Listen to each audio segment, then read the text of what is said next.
Hey everyone, welcome to the Roto Grinders Morning Grind Podcast. I'm your host, Stevie TPFL. It's Monday, it's October 2nd, it's 2017, and we have 0 baseball games to talk about on the slate.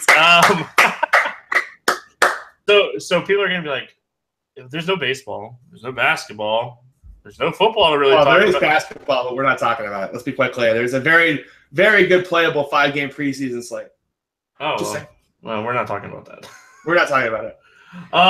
And they're gonna be, why are you guys doing a podcast? Well, we're gonna do a podcast this week, and we're gonna talk all kinds of different stuff, and it's gonna be a little away from daily fantasy and more on strategy type stuff. And we'll do the podcast for football later this week, and we got a special guest supposed to come on the podcast this week as well. So it's gonna be a fun week. But you guys haven't checked out our sponsor, make sure you head on over there, check them out at draft.com. So it was an interesting weekend for me on draft because I had a ton of Julio, but I crushed my expert drafts. All the expert drafts that I did, I just murdered because I had Cam in every single one of them. So did I. It was so much fun. It just oh man, I watched the first drive. As soon as I got the first drive, it was yep, we're gonna get it.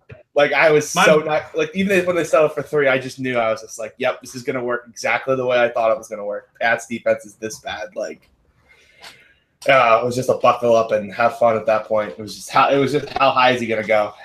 My buddy turns to me and he goes, because he had read some conversation on Twitter last night, and he's like, yeah, Cam has no upside, huh?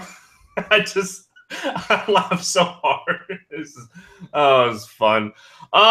Yeah, if you guys haven't checked out Draft, head on over there, check them out. It looks like Siege is going to make it a 3-1 now, and we tied in the baseball. So we're open to ideas for baseball on how to break the tiebreaker. We'll be hanging out this weekend, so any kind of tiebreaker ideas. So if you guys have any ideas, who could build the best NASCAR lineup? I think that's a great idea. I think that's ridiculously not fair. It should be Top Golf related. It's not a bad idea. No, it's not a bad idea. You know what stinks about we're gonna go Top Golf and no Sunday Night Football. Not on the slate again. Just play on FanDuel or Fantasy Draft. I mean, that's what I did this week. Is I played all FanDuel and Fantasy Draft, and I got to be honest, I'm probably gonna do it again. It was it wasn't a profitable week by any means, but I had more fun than it was even though the Sunday night game killed me, it felt like a more honest slate than everything else. I don't know. I'm going to do it one more week. It was fun. If you guys haven't checked out our iTunes feed, make sure you head on over there, check it out. It's Roto Grinders Morning Grind. Since we don't have a lot going on this week, maybe we'll give out some stuff this week on the pod. That sounds like fun. We'll do something like that. So make sure you guys head on over there, write, review, download the podcast, and we'll give out some stuff. As always on Monday, before we talk baseball slates, we always talk about, what could you take away from this slate? And let's not mention injuries because we'll talk about that in a minute. Is there anything that you saw this weekend that, you could take away to use in the future or anything along those lines? The Patriots defense is that bad. It's really bad. Hightower's back this week too. Yeah, all the Hightower's going to save the world, people. No, he's not. It's kind of, again, Belichick, schemed away McCaffrey we kind of talked about, and he played man on Devin Funchess, and limited Kelvin Benjamin, wasn't even 100%, and just torched it up. Short week this week for Jameis, and I mean, Tampa's got more weapons than the Pats have faced all season. I don't really want. Thank goodness I'm flying during this game. I don't know if I really want to watch it. Yeah, that defense definitely looks bad. I think that's a great takeaway. We talked about it a lot last week after you and I watched film. My takeaway this week is Le'Veon Bell is back. It's just 35 carries. I don't even care about the catches. 35 carries, 144 yards, and 2 touchdowns. 35 carries. Yeah, we talked about it. We just have to see the volume. Once we see the volume, we'll be back in. And he draws the pitiful Jaguars run D this week, Stevie. Oh, I know. I know. I'm telling our listeners that may or may not know why this was the forefront on your mind. I had already looked at the slate, yes, but I wanted to make it a point to let everyone know that Pittsburgh started that game by running Le'Veon Bell. Like he's back. He's going to get workloads that make his price easy to pay. Yeah, for sure. I agree. All right, let's talk injuries. Man, there was a ton of them. We might actually miss some because they were all over my lineups. Let me tell you, we won't miss one. I can tell you all of them. Giants Bucks, the injury to take away from there. Paul Perkins got hurt in that game. That's interesting. Gallman looked really good. He did, right? Looked real good. I want to watch that whole game entirely, but he looked good. Yeah, that's definitely a game that I'm going to be watching this week.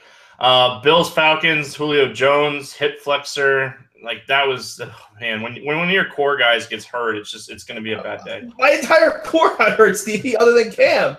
It's literally a murderous row. Yeah. Alvin Cook torn ACL. Chris Carson off with a broken leg, most likely. It went on and on, and then Rashard Matthews lost Mariota. Like it was just a. Got the perfect game script for Rashard Matthews, and Mariota got hurt. It was just so. Matt Castle came in that game, and he just looked awful. If Mariota's out this week, I don't even care who they're playing. I'm playing the I don't know. What would be the other than the Patriots? We know it's not that. What team would scare you the most? Do they really play the Saints? No. Oh. Close though. Equally bad. San Francisco? The Dolphins. I think I'd play the Dolphins defense against them. Oh boy. If Castle's starting, I don't know. Maybe after a full practice week of practice, I don't know. Well, no, I'm just. I don't know. And Miami's flight patterns is just insane, but we've got a week to figure that out. We do. Lev Bell's going to eat. Is he like super priced up? I haven't checked pricing. I hope he's like 10-5 or something. Just price him up. Think I'll make him like 8,900 or something, where you just have to lock him in. We talked about Mariota. Chris Carson, you mentioned that one. That's a big injury. Yeah, McKenzie looked really good after trolling Carson earlier in the game.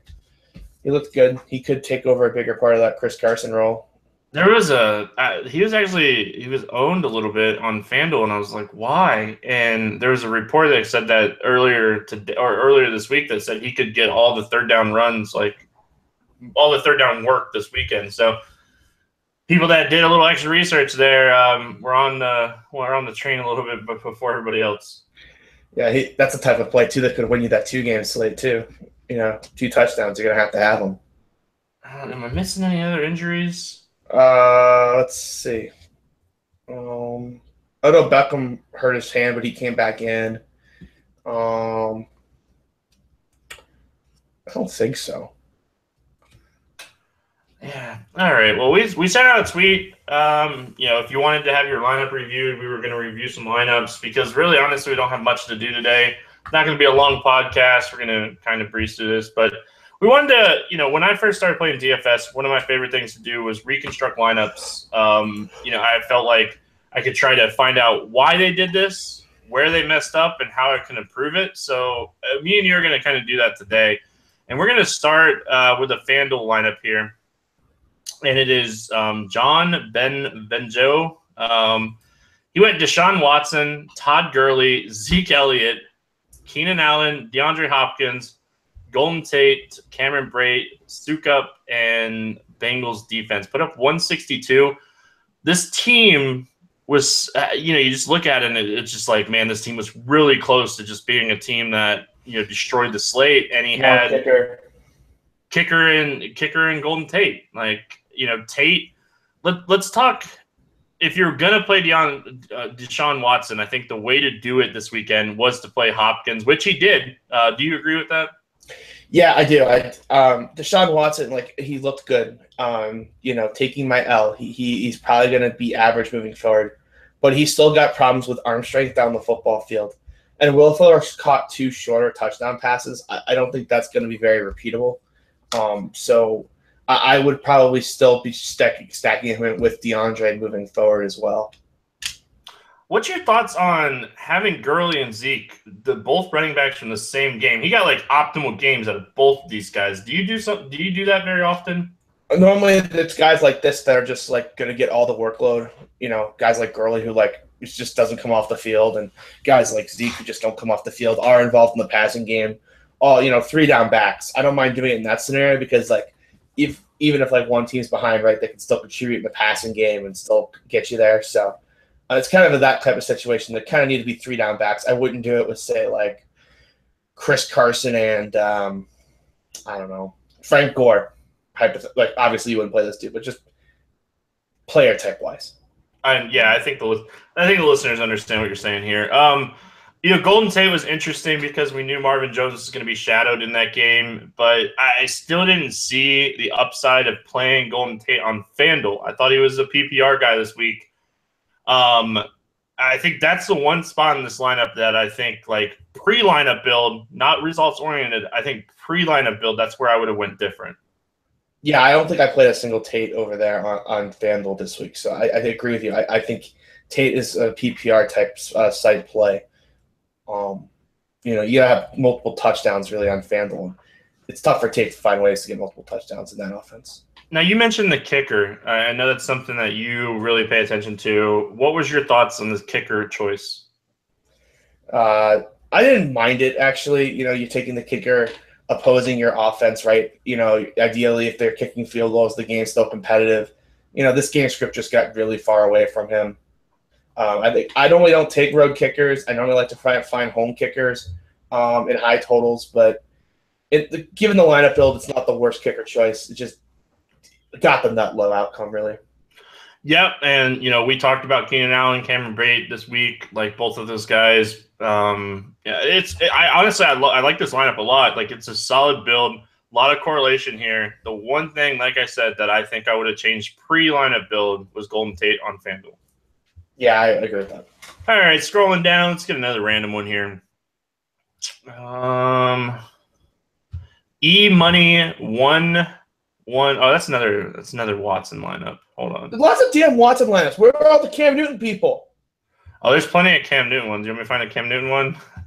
There's a bunch of thank you, Siege. Yeah, I know. That's I'm just giving you a hard time. If you can find whatever the best lineup you got is. There was one with Eli Manning that didn't have Evans I wanted to talk about. Can you find I don't know if you saw that one. Scroll through. Yeah, I saw so many of these. Hold on. So there was a lineup that came through that was like Eli, Odell, and it had no Tampa exposure. And like for me, like if Eli and Odell are hitting their ceiling, like Tampa's not going to score 0 points against the Giants. You have to have someone on Tampa in that kind of build. Whether it be Mike Evans, whether it be Cameron Brate, even if you play Jacquizz Rodgers, like you can't play Eli Odell without any exposure to Tampa in that kind of spot. Like if they hit their ceiling, so too is a Tampa player. Yeah, that's perfectly fair enough. I agree 100%. That's one of my favorite things to do is quarterback, wide receiver from the other team, tight end, getting that correlation because especially when it's a guy that's going to a huge target hog too, like Evans, right? Like you just know where it's going to go. It's not like a team like Philly, let's say. It's going to be a little more spread out. All right, let's review this DraftKings team because I find this guy made 10K. Like this lineup was one of the better lineups that we got. He made 10K. But I have some thoughts in this lineup where it's hey, you did a great job. Congratulations, you won 10K. ZCWIL, he put up 200 points on DraftKings this weekend. Cam Newton, obviously, we talked about that. You talked about it, and I just jumped on board, and I'm glad I jumped on board. Le'Veon Bell, we just got done talking about the workload that he had. Le'Veon Bell was 8% owned in this tournament at 8,700 on DraftKings this weekend, and that's it's crazy. I would have had a lot more exposure if I would have known that he was going to be that low. He had Powell in this lineup, 32 points. We'll talk about that in just a second. He did play Calvin Benjamin with his Cam Newton. Obviously we can't hate on that.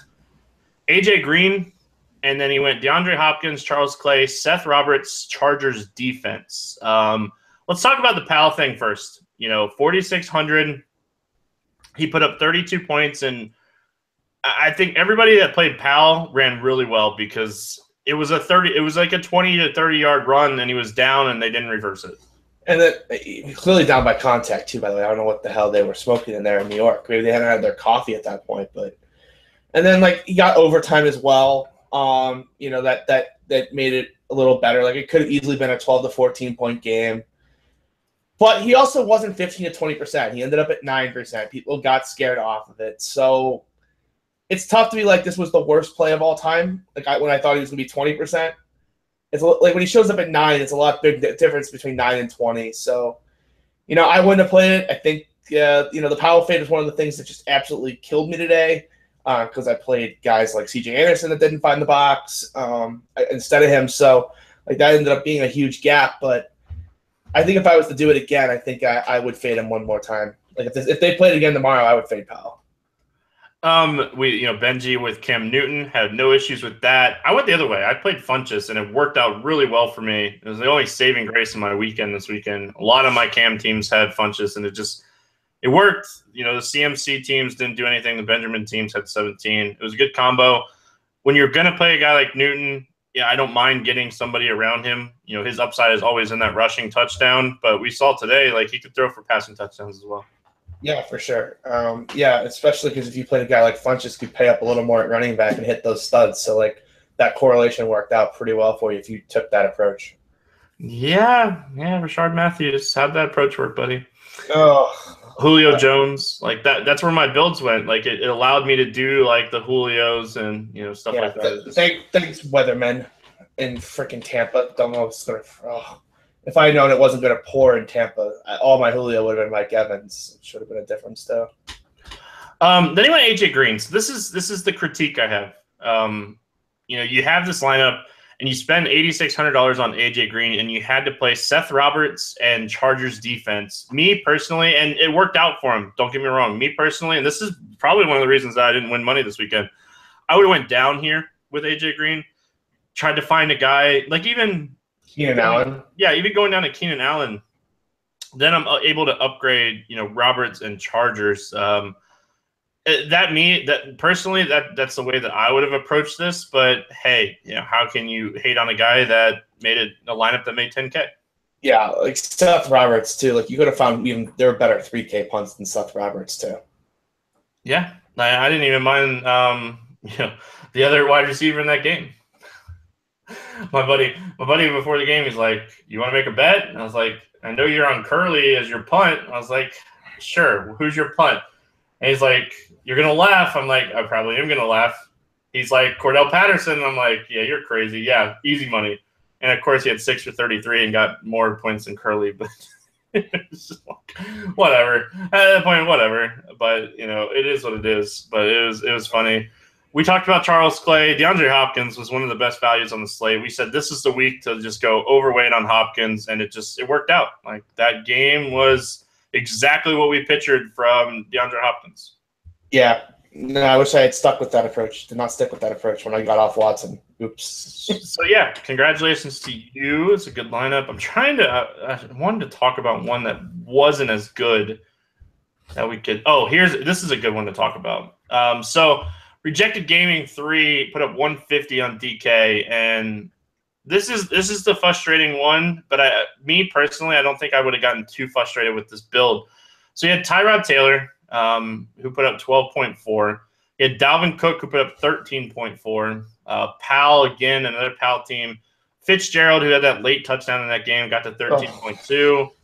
DeAndre Hopkins, Emmanuel Sanders, Jared Cook, Zeke Elliott, and the Cardinals defense. Let's talk about this team because – realistically, this team, Dalvin Cook doesn't get hurt. How many more points does he put up in that game is always the question.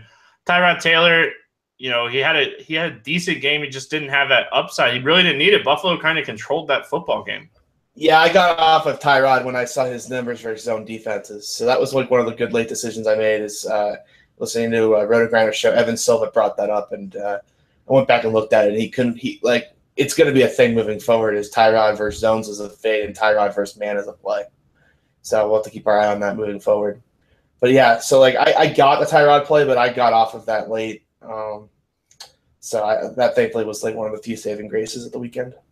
Dalvin Cook, obviously, you and I had no issues with that. You talked me on to it. Favorite play of the week. I think I had 80-something% Dalvin Cook. So, yeah, it was a big blow for me when that happened. Yeah. I stood by my fading. I had some Detroit defense. I stood by my fading that passing game, and I had Cook. Like, you had talked me on to Cook. I thought it was a great call, and I got everything right about that game, and you just cannot project injuries. So, like, if you had Cook this week, you did everything right. Like, it was a great spot. He was doing great, and he just got hurt. You can't get mad at yourself for those kind of decisions. Nope, absolutely, yeah. Especially even, but like this Tyrod team, like if you're playing Tyrod, you have to play Julio. I think that's my biggest complaint.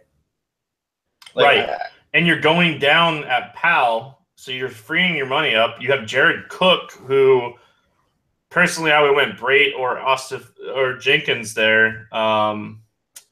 I see what he did. He went really balanced with wide receivers. He had Fitz, Hopkins, Sanders, 61, 64, 61. Tried to give himself a nice little floor here. And, like, with everybody healthy in that Arizona passing game, man, Fitz might be a great fade moving forward. Yeah, he was a great fade this week, too, until, like, magically comes up with the touchdown. Like, I broke a mouse. I threw it across the room. I was not happy. 54% owned in this tournament. I wonder if it's a cash game, because this looks like more of a cash game lineup. Possible. Then Sanders, I know you didn't like Sanders, and, that Denver pass offense didn't do much. And, like, C.J. Anderson, between Booker getting carries and Charles getting carries, and it was the Booker carries that pissed me off. Just out of nowhere. Like, where did those come from? And those are so frustrating. And Anderson was doing good. Give the guy the rock. What are you doing? Like, and then they got down to 3, and they ran this awful play action. Run the freaking football. Oh, and then it was like a minus 10-yard completion. It just killed the whole drive. And I was just like, if they had lost that game to E.J. Manuel, I would have felt so happy because they would have deserved it for some of their red zone play calling. It was pathetic.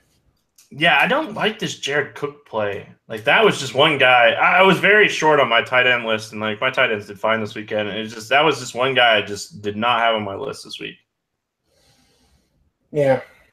No, like, maybe he's correlating it with Sanders and hoping for some points there, but it's fancy. It's a little fancy. I really think you just got to find you really just got to get off with that spot, really.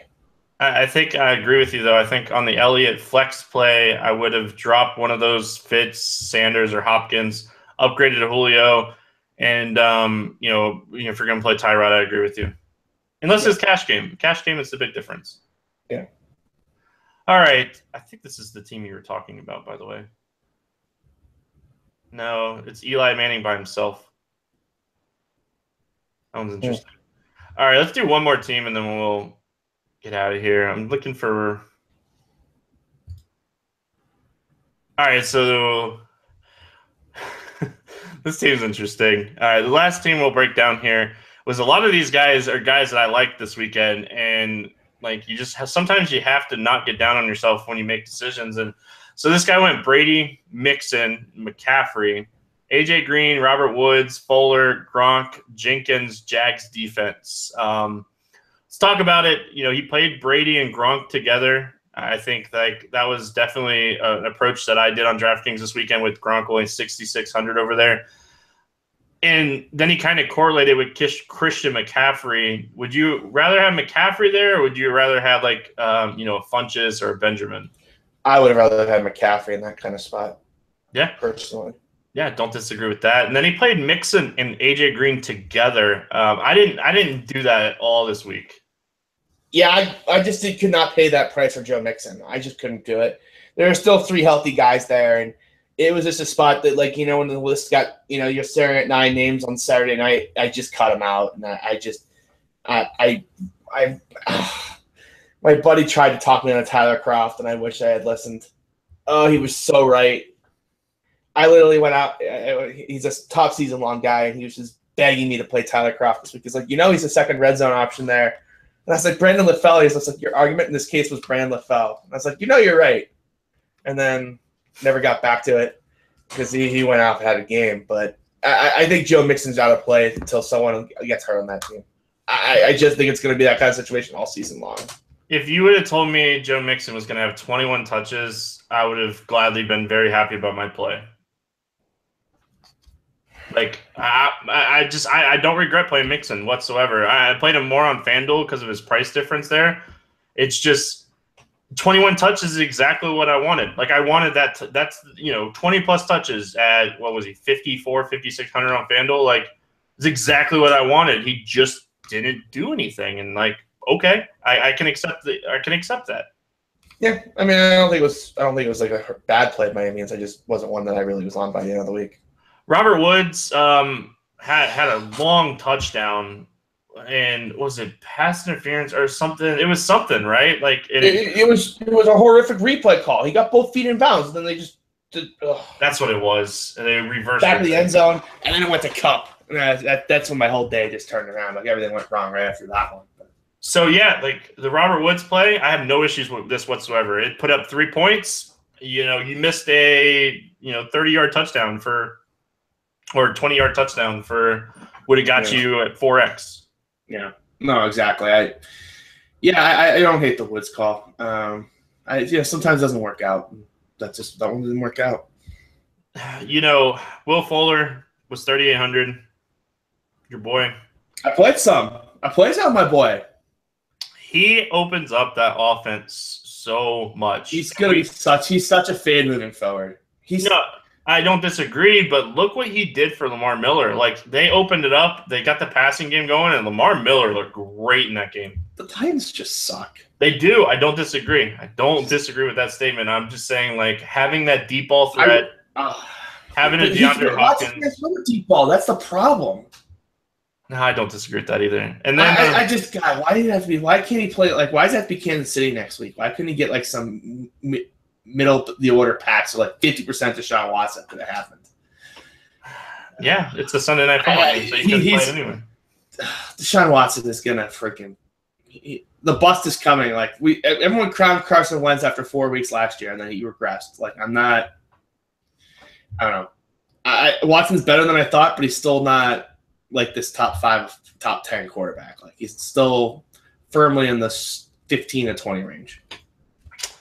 Perfectly fair. And then, so like doing this lineup build, and one of the reasons, like, man, AJ Green being 86, like, so he played Brady and Gronk, like, so he had to punt with Jenkins, Fuller, and Woods to make this lineup work. And I just think he punted too much in this lineup.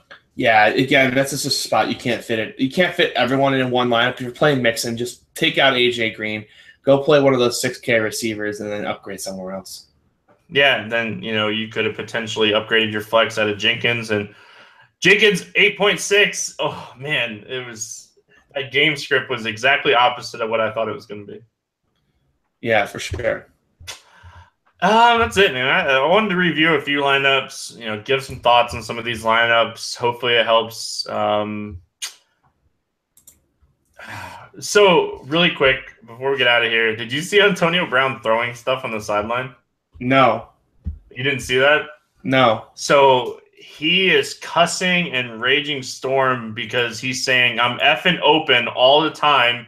Get me the effing ball. And he's throwing coolers. Like he was pissed. Like you gotta find it when you're watching that game or go on YouTube or something. But Antonio Brown was steaming. He was so mad.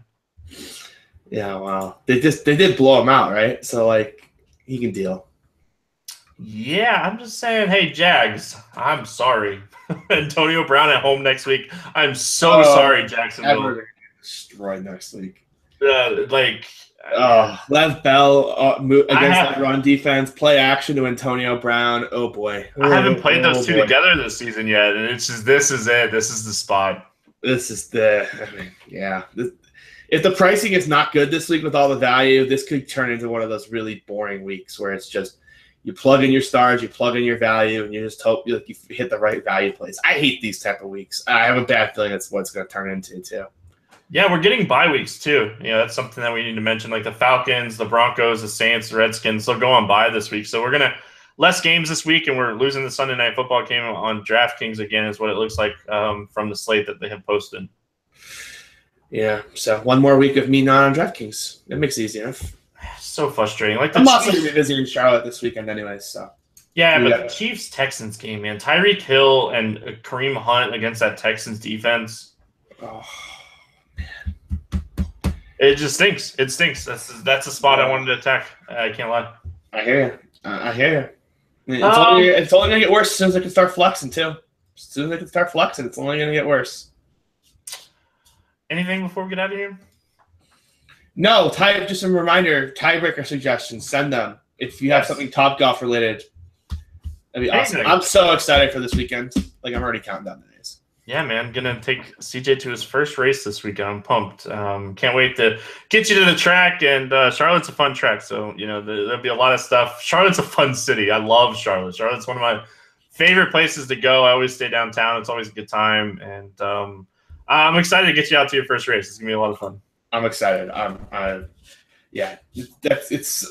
There's nothing to do this week too, so it's just like at preseason NBA, and so it's just gonna be like countdown clock is already underway.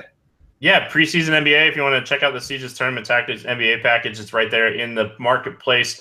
Also, with NHL right around the corner, you guys can head on over there and check out the DFS NHL season preview. JMB, one of the